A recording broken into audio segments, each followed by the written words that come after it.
অসমত আমি অসমীয়া বচাব লাগিব। অসমক আমি অসমীয়াই বচাব লাগিব। বাহিৰৰ পৰা আমাক কোনো সাহায্য দিয়া মানুহ নাই। বাহিৰৰ পৰা আমাক কোনো সাহায্য দিয়া মানুহ নাই।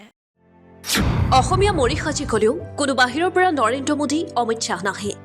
অসমীয়া মৰি সাজি গ'লেও কোনো বাহিৰৰ পৰা নৰেন্দ্ৰ মোদী অমিত শ্বাহ নাহে। তেওঁলোক নিৰ্বাচনৰ সময়ত যেনেদৰে আহে। লখিমপুৰৰ দুগৰাকী মেধাৱী ছাত্ৰীয়ে পুৰস্কাৰৰ ধন নিজৰ বাবে খৰচ নকৰি বানাক্ৰান্ত লোকসকলৰ সহায়ৰ বাবে আগবঢ়ালে। লখিমপুৰৰ জিনিয়াছ একাডেমীৰ একাদশ শ্ৰেণীৰ দুগৰাকী মেধাৱী ছাত্ৰী দীক্ষা বৰা আৰু শিৱানী বৰাৰ প্ৰশংসনীয় পদক্ষেপ।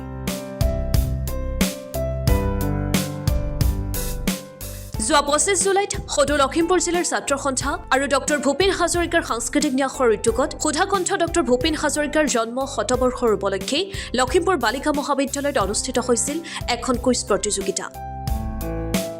প্ৰতিযোগিতাখনত অসাধাৰণ কৃতিত্ব প্ৰদৰ্শন কৰি প্ৰথম স্থান দখল কৰে দীক্ষা বৰা আৰু শিৱানী বৰাই। প্ৰথম স্থান অধিকাৰ কৰাৰ বাবে তেওঁলোকক নগদ পুৰস্কাৰে সন্মানিত কৰা হয়। কিন্তু ইয়াতে শেষ নহল তেওঁলোকৰ সফলতাৰ কাহিনী। নিজৰ পুৰস্কাৰৰ ধন ব্যক্তিগত প্ৰয়োজনত ব্যৱহাৰ নকৰি অসমৰ বানাক্ৰান্ত লোকসকলৰ সহায়ৰ বাবে সাহায্য পুঁজিলৈ আগবঢ়াই তেওঁলোকে সমাজৰ ওচৰত এক উজ্জ্বল দৃষ্টান্ত স্থাপন কৰিলে।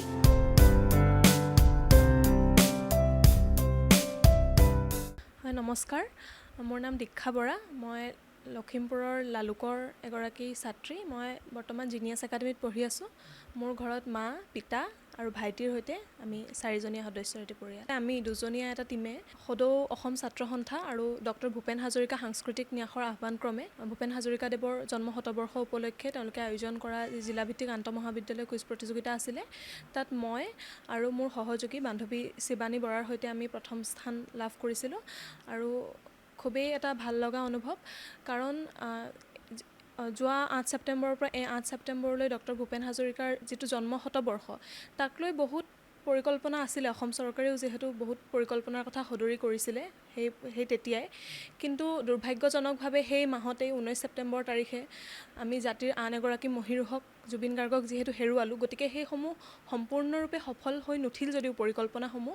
মই ভাবোঁ এনেধৰণৰ কুইজ প্ৰতিযোগিতাসমূহে আমাক এনে ব্যক্তিসকলৰ বিষয়ে তেওঁলোকৰ ইমান বেছি বহল পৰিসৰ, যিটো পঢ়ি শেষ কৰিব নোৱাৰে, সেইখিনিৰ বিষয়ে অনুভৱ কৰে। এতিয়া প্ৰতিযোগিতা বুলিহে আমি ইমান গভীৰভাৱে অধ্যয়ন কৰিছোঁ।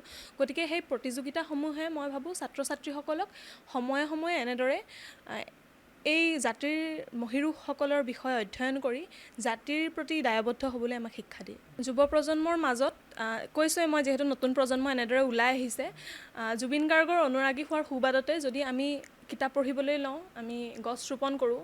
এতিয়া লাহে লাহে সেইটো সঁচাটো ওলাইছে যে নাগালেণ্ডৰ একো ডাৱৰ বিস্ফোৰণৰ কাৰণে বানপানী হোৱা নাই। বানপানী হৈছে অবৈধ কয়লা খননৰ বাবে, অবৈধভাৱে পাহাৰ কটাৰ বাবে, অবৈধভাৱে গছ গছনি কটাৰ বাবে। যে দীঘলী পুখুৰীৰ পাৰৰ ইমান ধুনীয়া সৌন্দৰ্য আজি নাইকিয়া হৈ গ'ল। গছ গছনি কাটি গোটেইখন তহিলং কৰিছে, ধ্বংসযজ্ঞ আৰম্ভ হৈ গৈছে।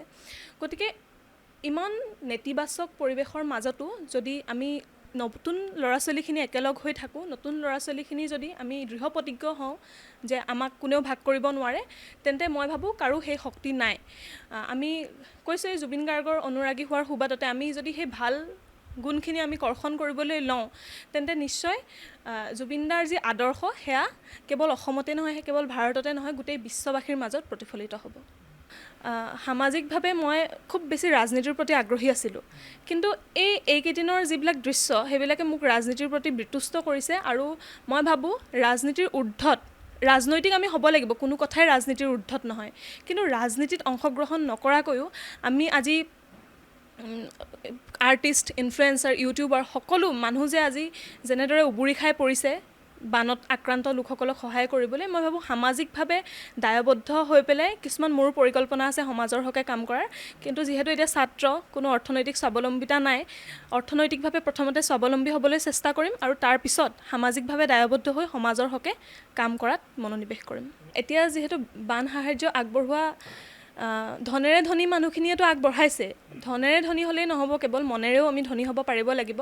আমি লালুকতে এটা দৃশ্য দেখিছোঁ, মায়ে আহি পেলাই কৈছেহি ঘৰত যে লালুক প্ৰেছ ক্লাবৰ উদ্যোগত লালুকবাসী ৰাইজৰ সহযোগত যেতিয়া বান সাহাৰ্য তুলি আছে, এজন সাধাৰণ ৰিক্সা চালক, আমি সমাজৰ দৃষ্টিত সেইজন সাধাৰণ এগৰাকী ৰিক্সা চালকে যেই পাক ভাড়া মাৰিছে সেই আটাইকেইটা 10 টকা আহি সেই বাকচটোত ভৰাইছেহি।